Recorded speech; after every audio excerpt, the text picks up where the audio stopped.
अस्सलाम वालेकुम dear students. आज की वीडियो ख़ास तौर पर उन तलबा और तालबात के लिए है जो कि 2025 में क्लास 9 का बोर्ड का उर्दू का पेपर देने जा रहे हैं। इंतहाई अहम वीडियो है। इस वीडियो के 3 हिस्से हैं। पहले हिस्से में इंतहाई मुख्तसर तौर पर आपको ये बताया जाएगा कि क्लास 9 के बोर्ड के उर्दू के पेपर में कुल सवालात की तादाद कितनी होती है और हर सवाल के नंबर कितने होते हैं और उनमें से कौन कौन से सवालात ज़्यादा अहम हैं। इस वीडियो के दूसरे हिस्से में आपको ये बताया जाएगा कि कुल सवालात में से आपने इम्पॉर्टेंस के लिहाज से कौन से सवालात पहले हल करने हैं और किन सवालात को बाद में हल करना होता है, क्योंकि कुल सवालात में से तकरीबन आधे सवालात ऐसे हैं जो कि इंतहाई आसान होते हैं, कम वक्त में हल किए जा सकते हैं, लेकिन उनमें से नंबर ज़्यादा से ज़्यादा आप हासिल कर सकते हैं। तो इसलिए आपको बताया जाएगा कि आपने कौन से सवालात को पहले हल करना है ताकि आपका वक्त भी बच जाए और आप उनको पहले हल करके ज़्यादा से ज़्यादा नंबर भी हासिल कर सकें। इस वीडियो के आखिरी और तीसरे हिस्से में आपको ये बताया जाएगा कि वो कौन कौन सी गलतियाँ होती हैं जो कि बोर्ड का पेपर हल करते हुए आप लोग करते हैं। हालांकि वो बहुत छोटी गलतियां होती हैं, लेकिन उन गलतियों की वजह से आपके नंबर काटे जाते हैं, जिसकी वजह से आपके नंबर बहुत कम आते हैं और उर्दू में आप अच्छे नंबर हासिल करने के काबिल नहीं हो सकते। तो इसलिए उन गलतियों के बारे में भी आपको बताया जाएगा और ये भी बताया जाएगा कि वो गलतियां आप कैसे दुरुस्त कर सकते हैं ताकि आप पेपर में अच्छे नंबर हासिल कर सकें। तो इसलिए इस वीडियो को शुरू से आखिर तक ज़रूर देखें ताकि आपको पूरी बात की समझ आए और आप ज़्यादा से ज़्यादा अच्छे नंबर लेने के काबिल हो सके। वीडियो अच्छी लगे तो इसको लाइक और शेयर ज़रूर कीजिएगा और अगर आप इस चैनल पर नए हैं तो चैनल को ज़रूर सब्सक्राइब कीजिएगा और बेल आइकन को प्रेस कर दीजिएगा। तो आइए बढ़ते हैं आज की वीडियो की तरफ। तो सबसे पहले तो आप ये जान लें कि क्लास 9 के बोर्ड के उर्दू के पेपर में मारूजी समेत कुल सवालात की तादाद 9 होती है। पहला सवाल जो है वो मारूजी का होता है जिसके 15 नंबर होते हैं और वो मारूजी का सवाल जो है वो आपकी किताब के जो असबाक होते हैं नसर और नज़्म और गज़ल में से जो आपके मशक़ें होती हैं वहाँ से ये सवालात लिए जाते हैं। इसके अलावा वाह जमा मुअन्नस मुज़क्कर मुतज़ाद वगैरह या ग्रामर के 3-4 सवालात भी इसमें शामिल किए जाते हैं। उसके बाद सवाल नंबर 2 होता है, ये अशार की तशरीह होती है। हिस्सा नज़्म में से 3 सवालात 3 अशार की तशरीह और हिस्सा गज़ल में से 2 अशार की तशरीह आपने करनी होती है। तो इसके कुल नंबर 10 होते हैं। हर शेर की तशरीह के 2 नंबर होते हैं। सवाल नंबर 3 जो है ये एक इक्तबास या पैराग्राफ की तशरीह करनी होती है। आपके असबाक में से 2 पैराग्राफ दिए जाते हैं और हर एक पैराग्राफ के 5-5 नंबर होते हैं और दोनों पैराग्राफ को आपने हल करना होता है और इन दोनों पैराग्राफ के कुल नंबर 10 होते हैं। सवाल नंबर 4 जो है ये मुख्तसर सवालात के जवाबात का होता है। आपके असबाक में से हिस्सा नसर और हिस्सा नज़्म में से आपको 7 या 8 सवालात पेपर में दिए जाते हैं। आपने 5 सवालात के मुख्तसर दुरुस्त जवाब देने होते हैं और हर सवाल के 2 नंबर होते हैं। तो इस तरह इस सवाल के कुल नंबर 10 होते हैं। 5वां सवाल जो है ये खुलासा होता है। किसी सबक का आपने खुलासा लिखना होता है और उसके 5 नंबर होते हैं। उसके बाद सवाल नंबर 6 है क्लास 9 में किसी नज़्म का, वो हमद भी हो सकती है, नात भी हो सकती है या कोई और नज़्म भी हो सकती है, उसका या तो आपने मरकज़ी ख्याल लिखना होता है या खुलासा लिखना होता है। उसके भी 5 नंबर होते हैं। उसके बाद सवाल नंबर 7 है, ये आपने या तो ख़त लिखना होता है या दरख्वास्त लिखनी होती है। इसमें आपके पास इंतखाब का मौका होता है।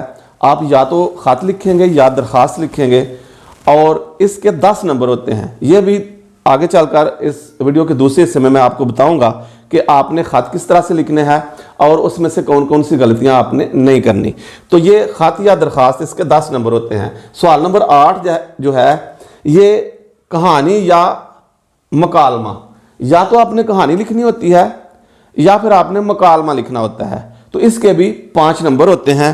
अब आइए कि दूसरा हिस्सा जो है इसमें हम देखते हैं कि ये जो कुल सवालात हैं इनमें वक्त की तकसीम और नंबरों की इम्पॉर्टेंस के हवाले से कौन कौन से सवालात हैं जो ज़्यादा अहम हैं, ज़्यादा आसानी से हल किए जा सकते हैं और आप उनमें से बड़ी आसानी से ज़्यादा नंबर ले सकते हैं।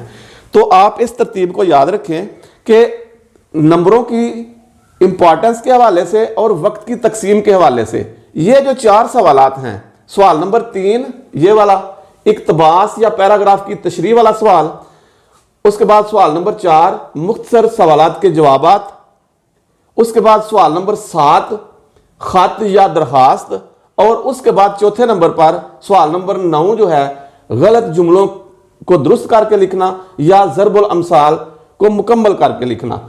ये जो 4 सवाल हैं, सवाल नंबर 3 पैराग्राफ की तशरीह, सवाल नंबर 4 मुख्तसर सवालात के जवाबात, सवाल नंबर 7 खत या दरखास्त और सवाल नंबर 9 जुमलों की दुरुस्ती या ज़रबुल अमसाल को मुकम्मल करके लिखना।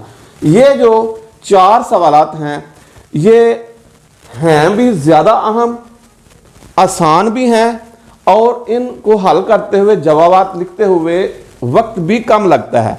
वक्त कम लगता है लेकिन ये आसान है और इनमें से आप ज़्यादा से ज़्यादा नंबर बड़ी आसानी से हासिल कर सकते हैं। तो इसलिए ये जो 4 सवालात हैं ये आपने सबसे पहले हल करने हैं और उसके बाद इन 4 सवालात के बाद आपने सवाल नंबर 2 अशार की तशरीह, सवाल नंबर 5 सबक का खुलासा, सवाल नंबर 6 नज़्म का मरकज़ी ख्याल या खुलासा और सवाल नंबर 8 कहानी या मकालमा। दूसरे नंबर पर ये 4 सवालात जो हैं अशार की तशरीह, खुलासा, नज़्म का मरकज़ी ख्याल और सवाल नंबर 8 कहानी या मकालमा, ये 4 सवालात जो हैं ये आपने बाद में करने हैं क्योंकि इन पर वक्त ज़्यादा लगता है और इनमें से नंबर भी ज़्यादा काटे जाते हैं, इसलिए आपने ये सवालात बाद में हल करने हैं। हाँ, आप ये कर सकते हैं कि इन 4 सवालात में से अशार की तशरीह, सबक का खुलासा, मरकज़ी ख्याल, कहानी या मुकालमा, इन 4 में से आप ये कर सकते हैं कि इन 4 में से आपको जो ज़्यादा अच्छी तरह से सवाल का जवाब, जिस सवाल का जवाब आपको ज़्यादा अच्छी तरह से आता है, इन 4 में से आप वो पहले कर लें और उसके बाद इसी तरह से तरतीब दे लें कि जो आपको ज़्यादा अच्छा आता है वो आप पहले कर लें और आप जो आपको कम आता है उसको आप एंड पे ले जाएं। तो इस तरह आपके सवालात भी ज़्यादा बेहतर तरीके से, अच्छे तरीके से हो जाएंगे और आपको उनमें से नंबर भी ज़्यादा मिलने के चांसेस बढ़ जाएंगे। लेकिन ये याद रखें कि आपने कोई भी सवाल पेपर में छोड़ के नहीं आना, सारे सवालात को हल करना है क्योंकि आप कुछ लिखेंगे तो आपको कुछ ना कुछ नंबर ज़रूर मिल जाएंगे। तो आपने वक्त की तकसीम इस तरह से करनी है कि आपको आखिरी सवाल के लिए आपके पास 10, 15, 20 मिनट ज़रूर बच जाएं। तो इसलिए आपने घड़ी पर अपना ध्यान रखना है, वक्त का ख्याल रखना है और आखिरी सवाल के लिए भी आपने ज़रूर टाइम 10, 15, 20 मिनट्स आपने ज़रूर बचाने हैं ताकि आपका कोई सवाल जो है वो मिस ना हो। तो इसके बाद ये है कि आपने ये सवालात हल कैसे करने हैं। गलतियाँ कौन कौन सी गलतियां हैं जो आप बोर्ड का पेपर हल करते हुए करते हैं जिसकी वजह से आपके नंबर काटे जाते हैं। सबसे पहली जो गलती होती है वो जब आप अशार की तशरीह करते हैं तो अक्सर तलबा को पता नहीं होता कि शेर की तशरीह जो है वो किस तरह से करनी है। उसका सबसे बेहतर और अच्छा तरीका ये है कि आप अशार की तशरीह करते हुए आपको शेर के अंदर जो मुश्किल अल्फाज हैं उनके मानी आने चाहिए और आपको पता होना चाहिए कि ये जो शेर है ये किस नज़्म का है या किस गज़ल से लिया गया है। तो शेर की तशरीह करते हुए आप नज़्म का नाम लिखें और शायर का नाम भी लिखें और उस शेर की तशरीह जो है वो टू द पॉइंट करें। शेर की तशरीह ज़्यादा 1-2 सफ़े की तशरीह करने की आपको ज़रूरत नहीं, टू द पॉइंट तशरीह करें और आधे पौने सफ़े की तशरीह अगर आप टू द पॉइंट अच्छे तरीके से कर देते हैं तो आपको पूरे 2 नंबर मिल सकते हैं। तो इसलिए आप टू द पॉइंट तशरीह करें, जो कुछ शेर में कहा गया है उसी के मुताबिक तशरीह करें।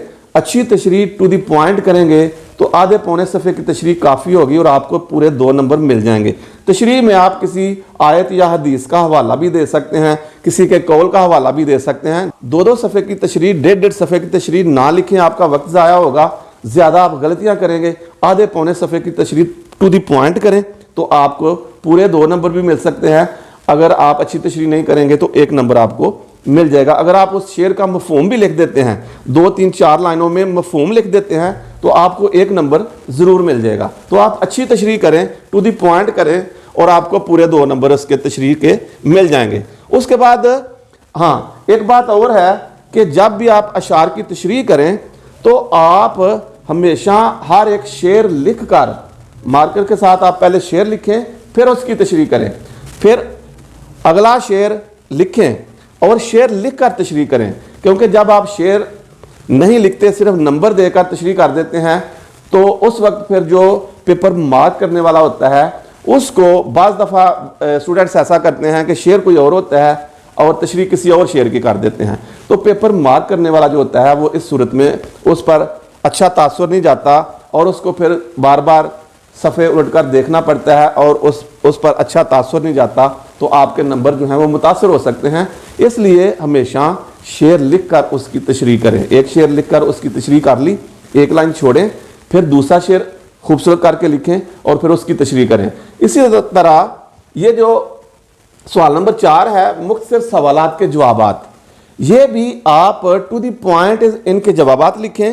और ये सवाल जो है ये भी हमेशा सवाल को आप लिख कर उसका जवाब लिखें।